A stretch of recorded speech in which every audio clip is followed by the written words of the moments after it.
Can ill afford the opportunity of only teaching religion and not earning income for himself. There was once a case where a group of people came to the prophet and they said they were boasting about this religious leader who prayed and taught and he fasted and he was always doing the good, what we call ibadah, the spiritual things. And the prophet said, who takes care of him? And they said, we do. He said, then you're better than he is. The idea is that humans have responsibilities.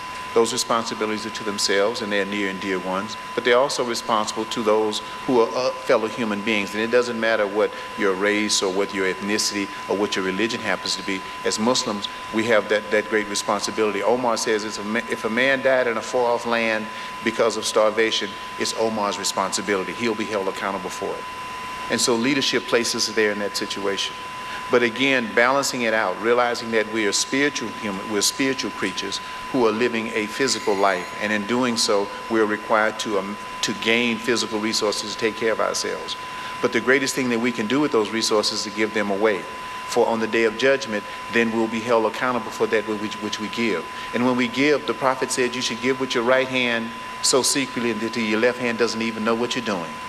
And it's best to give and don't even let the one who receives know that you gave. So in this way, it frees you up from any self-grandeur that people get. For it's the Christ who we in Islam hold up and revere, who said, the Pharisee who marches to the temple with the trumpets blowing is not as good as the woman who gives the spider mite in the closet. Because the public of praise has already given him what he was looking for, grandeur and to be acknowledged. But the one who gives and gives in secret engages in a frequency. And the frequency is what lifts us all up to God, which we desire for. Thank you. Welcome to our home. It is a delight to have you here this evening, and it's wonderful to see you all. So one word in tonight's topic title guided me in what to say about this from the religious science perspective, and that is crisis. That word alone creates a certain feeling, doesn't it? Not a very good feeling. And the way forward through it and beyond it lies also in our conscious use of language. So Reverend Cindy mentioned this when she told you a little bit about our center, but our faith teaching emerged, yes, within the Judeo-Christian ethos of Western culture, yet it draws from faiths and philosophies the world over. It came together more as a philosophy, a way of life that could be practiced by people of any religious belief. So much of what we teach and study, as she said, ours is a teaching order, much of what we teach and study is based upon threads of truth that are found in nearly all of the world's faith traditions. So this philosophy that religious science is was developed and expressed first through a man named Ernest Holmes, who was a student of world faiths and was also influenced by thinkers such as Ralph Waldo Emerson, Thomas Troward, Emma Curtis Hopkins, and others who formed the nucleus of what in the US is called the New Thought movement.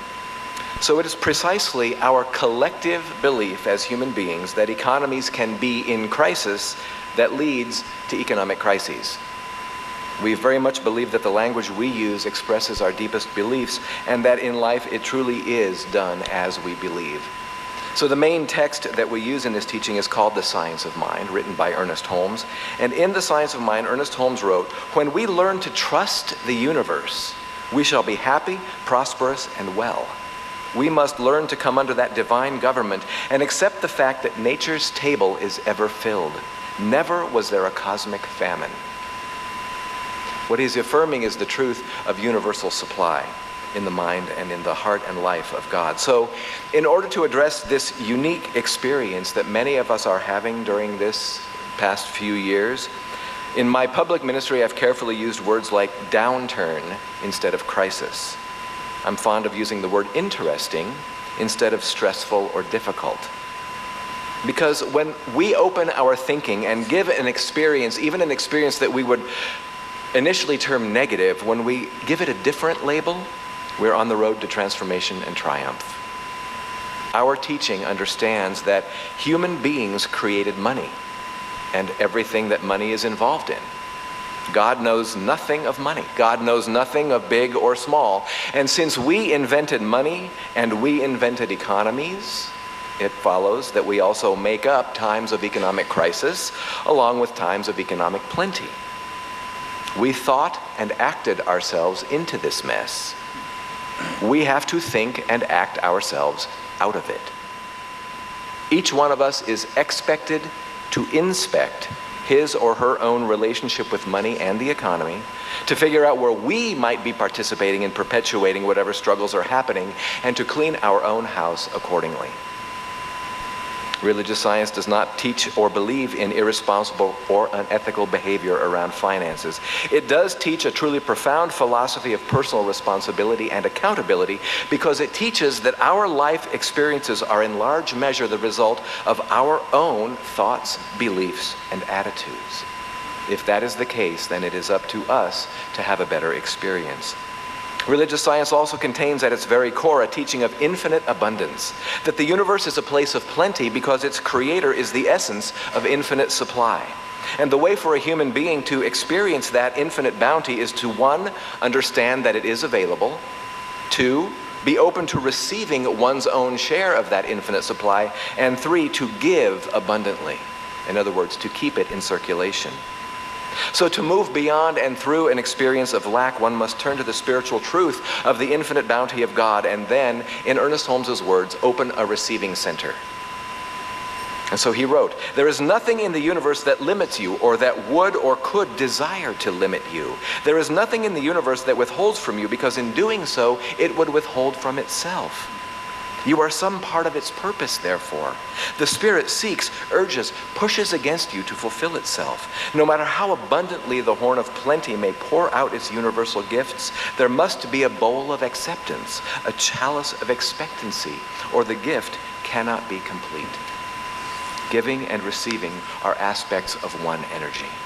Another way that Ernest Holmes wrote it, "Whoever lifts up his cup of acceptance to the outpouring of the divine abundance shall find that it will be filled. But mostly, we turn the cup upside down." So acceptance, receiving, as I said, is only half of the equation. The other half is giving. Again, Ernest Holmes's words, "The law of nature is use or lose. The people who are truly prosperous are generous souls. Even our intellects become sluggish if unused. Our muscles become flabby from a lack of use. Talents unused seem to disappear. We must bear in mind that there is an inflow, and only by permitting an outflow to pass the blessings on do we widen the channel for the inflow. This thought alone should cure us of any thought of hoarding. And our greatest delight in life comes via that widening channel that he is talking about. When we begin to experience more of the good, more of the bounty that Spirit always is, and we have simply lost track of, we consequently have more to give. That can be a beacon of light to others in the world. And so many of us are called to participate in service organizations and in uplifting those who are less fortunate than we. So essentially it comes down to thinking, belief, and behavior. In order to expand our economy and share the blessings with others, we must continually place our attention and our thoughts on bigger and better things. Not to fall into the illusion of our senses, and instead align ourselves with what is the truth spiritually, and that is God, which is infinite. So early in his career, Ernest Holmes was doing speaking gigs, and he was speaking actually during the First World War. And he said, "To become alive and build the greatest lives, we must become something more, something worthwhile. There is not a day in my life that goes by that I do not take the time to unify myself in my consciousness with big things, to think I am one with all activities, all industries, all commerce, etc., and just feel that thought reaching out and encompassing the largest fields of activity in the world. Then you are one with the infinite stars in the heavens, and that is to see things. It is that in our mental attitude that decides what we are to become, and nothing else. If you could feel your mental concept of your business touch the universal, you would only have to speak the word, and it would come to you in a ceaseless stream.